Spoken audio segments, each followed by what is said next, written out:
Well, it is a day that ends in the letter Y, and thus Donald Trump is very upset about something. And that something is very often Jack Smith, the federal prosecutor prosecuting him in his classified documents case and election interference case. And I'll get to a post from Trump on Truth Social going after Jack Smith, raging over a recent move from Smith in relation to the judge overseeing the classified documents case. We'll talk about the legal elements of this, and I'll also play a clip. So first, here's this from Trump on Truth Social. Deranged special counsel Jack Smith, who has a long record of failure as a prosecutor, including a unanimous decision against him in the U.S. Supreme Court, should be sanctioned or censured for the way he's attacking a highly respected judge.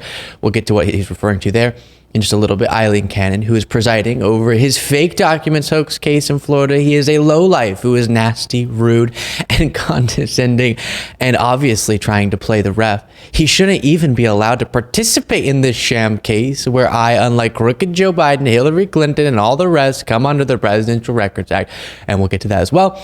I did nothing wrong, but Biden did, and they let him off scot-free. How did that happen, Jack? A two-tier justice system, election interference. So the ramblings and rantings of an unwell person. And of course, we've heard things to this effect from Trump constantly over the last few months. We'll direct a completely overhauled DOJ to investigate every radical, out-of-control prosecutor, of which we have many, in America. I have a guy named Deranged Jack Smith. He's a deranged person. He happens to be after me. I have an idea. I'm going to really quickly pause your viewing of this video to ask you to subscribe to the YouTube channel. Just click that subscribe button plus the like button as well and the alert bell so you get notifications. Back to it. Get Deranged Jack Smith to take just a tiny portion of the millions of dollars he's spending illegally targeting me and let him go to the White House with his army of thugs to solve the cocaine dilemma. I already believe I know the answer, and so do plenty other people. We have prosecutors that are evil people. These are evil people, deranged. I call him deranged, just one particular man. I think he's a sick person. So you can tell Trump is obviously not worried at all about his prospects in this case, and that's why he's losing his mind over the individual who's just enforcing the law. Law and order, baby, as Republicans used to say. I want to bring in our legal expert, Aaron Parnas. So Trump referenced Special Counsel Jack Smith attacking Aileen Cannon. Break down what he's referring to there. But before doing that, remind people of why many people consider Aileen Cannon to be not the most impartial in overseeing this case as a judge. Yeah, I think the first point is that Judge Cannon was appointed by Donald Trump. Remember, Cannon was appointed by Trump before he left office in his final year. She, I believe, was a former Federal Society member. She was one of Trump's handpicked nominees down in the Southern District of Florida. So that's number one. Regarding this filing specifically, so Special Counsel Jack Smith and Trump's attorneys were asked by Judge Cannon to submit their proposed jury instructions over various issues regarding the Presidential Records Act and the statute at issue here, which is the unlawful retention of classified documents. And Judge Cannon posed two hypothetical scenarios. She wanted jury instructions on them.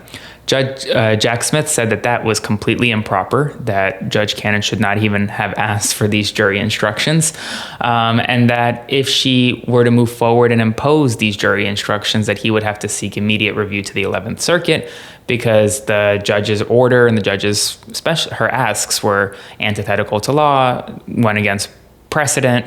I mean, we're just not based in any real legal theory. Yeah, and it is exactly the argument Trump has been making, right? The Presidential Records Act says that I can do whatever the heck I want even when I'm out of office, which is not at all what the law says there, and it's good to see Jack Smith pushing back. And one thing that was running through my mind as I was reading that, it's so upsetting that here Trump can admit that this judge is acting in a way that he believes to be reasonable. So he's saying, Aileen Cannon, highly respected, how dare she be questioned, and that can fit in somehow to their narrative about how all this is being coordinated to take him down. But then he gets this really beneficial judge overseeing his classified documents case. And if this case leads to a conviction, even with the favorable nature of having this judge with all that has happened since she received the case, they'll still say it was a witch hunt, and I guess Aileen Cannon in that case would be in on it or something. All very illogical, Aaron. Yeah, it is very illogical. And honestly, my biggest concern here in this case is not necessarily whether or not Trump will be convicted. I firmly believe this is the strongest case out of the 4 criminal cases pending. I think a jury of 12 would easily be able to convict him because he retained the classified documents and wouldn't give them back when asked by NARA and other folks in D.C. But what I am concerned about is that a federal judge overseeing a criminal trial has the power to essentially direct a verdict, which means that the judge can look at the evidence and believe that if the evidence in the light most favorable to the government does not prove an allegation or the crimes that are charged in the indictment, Judge Cannon could simply say, I'm going to direct a verdict of acquittal. I'm going to acquit Trump on my own. So that is what my biggest concern is. And that can happen either after the government finishes its case in trial or even after a jury returns a guilty verdict. Judge Cannon can still say the jury's verdict was not based on proper law, and therefore she's going to direct a judgment of acquittal. Oof. That will likely be appealed. That can be appealed. But that is probably the biggest danger here, given Judge Cannon's predisposition to Trump and his arguments, even though they aren't really based in any genuine legal theory or anything. So then if Jack Smith is forced to bring forward this information on the Presidential Records Act, despite his opposition to it, what would his response be? I know he threatened he might do something. Fill us in on that. Yeah, so Jack Smith essentially said that if Judge Cannon adopts these jury instructions or requires the special counsel to submit these proposed jury instructions, that he be given the opportunity to seek appellate review in front of the 11th Circuit. And this would be extraordinary because up to this point, Jack Smith has refrained from seeking appellate review of any of Judge Cannon's decision, partially because he wants this case to be streamlined. When you go to the 11th Circuit, that pushes the case another 3 to 4 months at minimum. I mean, these appeals take a long time. So even though Judge Cannon has given decisions in the past that weren't necessarily favorable to Jack Smith and were appealable, he has chosen against that. Here he is actually threatening Judge Cannon in the filings that he will go to the 11th Circuit and he will seek review here. And that's pretty extraordinary given the fact that if Jack Smith goes to the 11th Circuit, this trial is not going to happen until next year at the earliest. So he would be foregoing a trial this year to get proper a law on an issue.